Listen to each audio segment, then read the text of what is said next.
Season's greetings, Whisky folk, and welcome to another Dram Association Unbottling. This time, we're exploring Jack Daniel's Bonded. Now, this is our drop-in Dram for December, the free level drop-in Dram.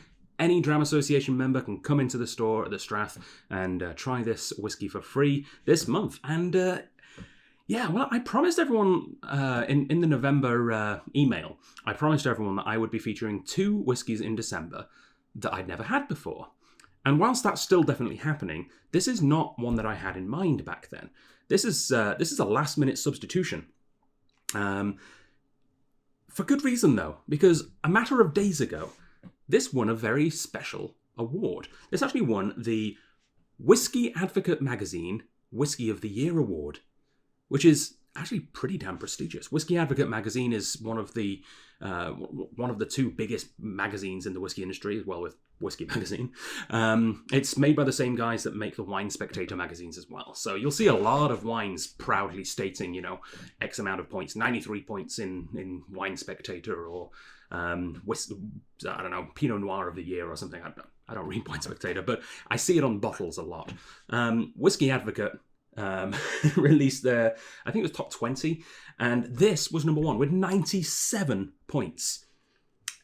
And, I was already intrigued and wanted to try this before, but that just really, that threw my intrigue into sort of panic alert levels. So I figured I should try it, and I figured I should probably let you guys try it as well, because you're probably quite intrigued to see whether that 97 points is well-deserved. It's, All right, well, I'm going to dig into this, and let's talk about Jack Daniel's for a second, shall we? You've probably heard of them. Jack Daniel's is pretty much in, I would hazard to say 99% of bars have Jack Daniel's behind the bar. It's a pretty well-known brand, for good reason. It's good whiskey. This is a bonded expression from Jack Daniel's. It originally was released as a travel retail exclusive, and this May it was released as a standard bottling. So you can now get this theoretically year-round. I don't know if this award is going to make this hard to come by in the short term, but long-term, apparently this is going to be kicking around for a while. It's aged in select barrels. It feels like written the wrong way around. That's what it says on the bottle, but I think it's actually that they didn't know what whiskey was going to specifically be for this release. They selected particularly good casks from the warehouse for this release. I don't think they were thinking about it, 4 years ago, specifically for this release, but either way, special casks apparently went towards this release. Bottling bond, so it's at least 4 years old. That was a nice pop. I didn't even notice it was a cork. That's not normal for Jack Daniel's. The Sinatra had a cork, and that's, I think you've probably seen my video on Sinatra, but if you haven't, that is what really turned me around on Jack Daniel's. I didn't know Jack Daniel's could be awesome until I tried the Sinatra Select, but let's see if lightning can strike twice. Also 50% alcohol, 100% proof. That's the other really important thing about bottling bond. There's a whole lot of casking strength information and technical details it has to go through as well. All right, slancher. Oh, that is banoffee pie with molasses and cloves. That is a delight on the nose. It's sweet but not sickly. It feels like it's got like dulce de leche or something, where it's got heft, it's got volume, but it's not overpoweringly, clawingly sweet. Ooh, well, that's really interesting on the nose. Little orange, little pepper. Yeah, certainly a well put together dram. I'm not sold on 97 points by any means, but I don't know. Let's see on the palate.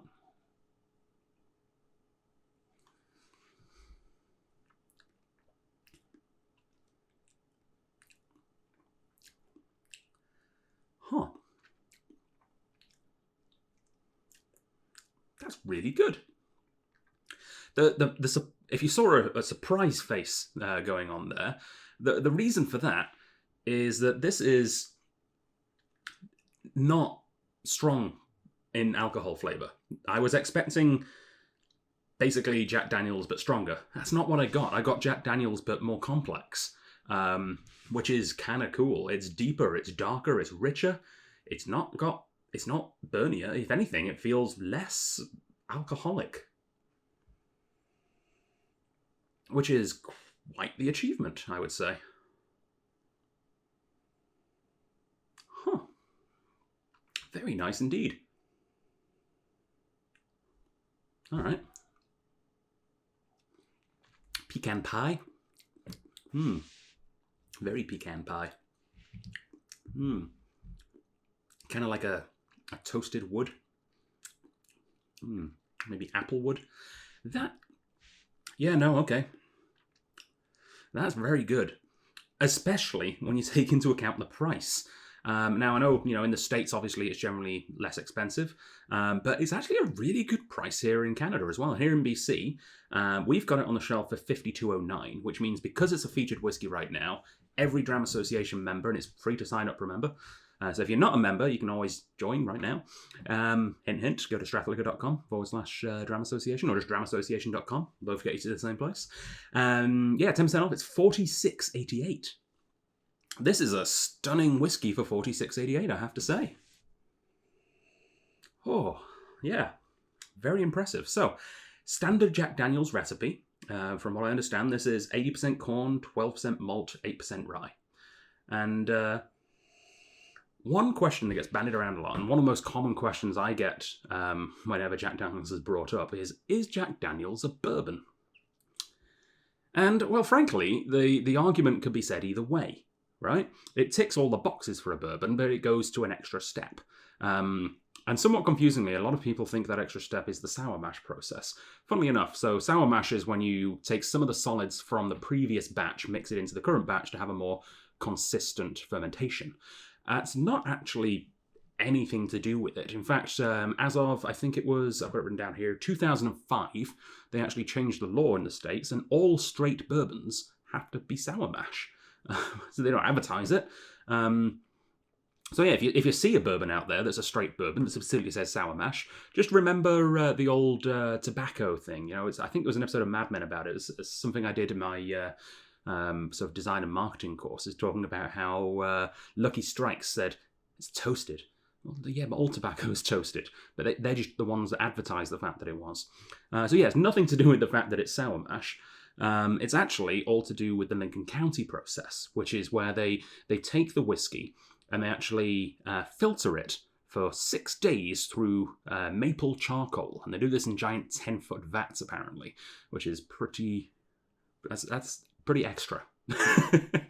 And that's what causes a lot of the arguments. But I'm here to settle that argument specifically here in Canada, right?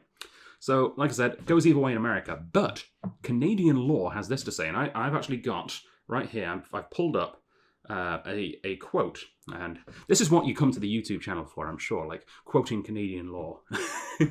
This is a quote from the Canadian Food and Drug Regulations Act, B.02.022.1.1 in brackets. Subject to the subsection 2, no person shall label, package, sell, or advertise any food as Tennessee whiskey, or in such a manner that it is likely to be mistaken for Tennessee whiskey, unless it is a straight bourbon whiskey, produced in the state of Tennessee and manufactured in the United States as Tennessee whiskey in accordance with the laws of the United States applicable in respect of Tennessee whiskey for consumption in the United States.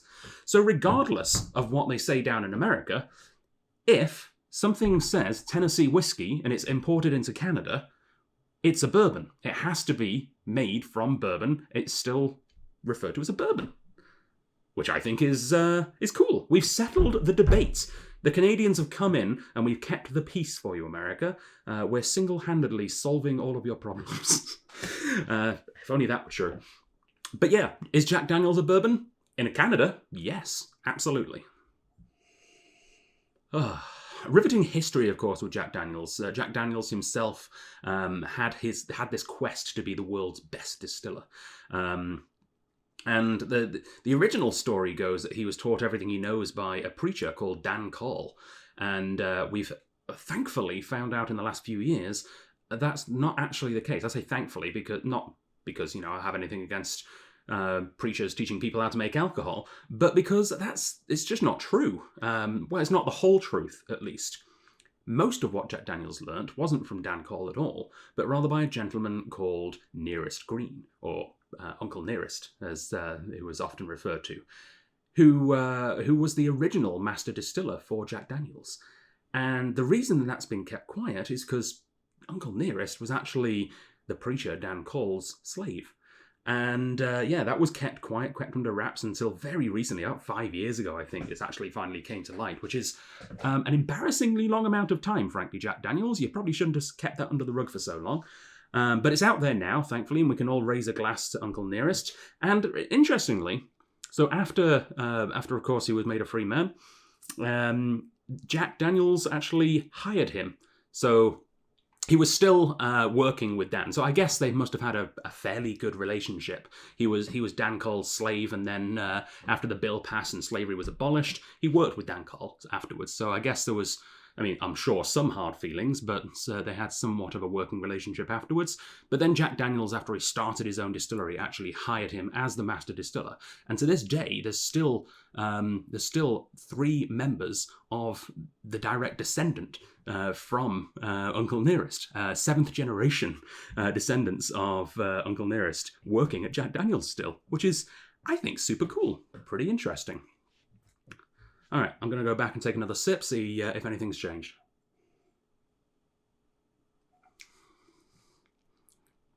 It's all big, rich toffees and caramels. It's got that banana note, which I often get with Jack Daniels. It's, I might even say this is better than the Sinatra, which is hard for me to say because I really, really like the Sinatra. And the fact that I liked the Sinatra and would say that the Sinatra is good value for money at $300 a bottle means that this must be incredible value for money at $50 a bottle. So, touche. Way to go, Whiskey Advocate. I think you've picked a really interesting whiskey for your Whiskey of the Year. Wouldn't be my personal Whiskey of the Year, but I can certainly understand why it's yours. And you can try it right now if you pop into the Strath. Try it for free, and 10% off for all Dram Association members, either in store or online. If you're a member online, you can pick this up if you can't make it down to the store. I know people are busy this time of year. $46.88. Hell of a deal. /var. See you on the next video.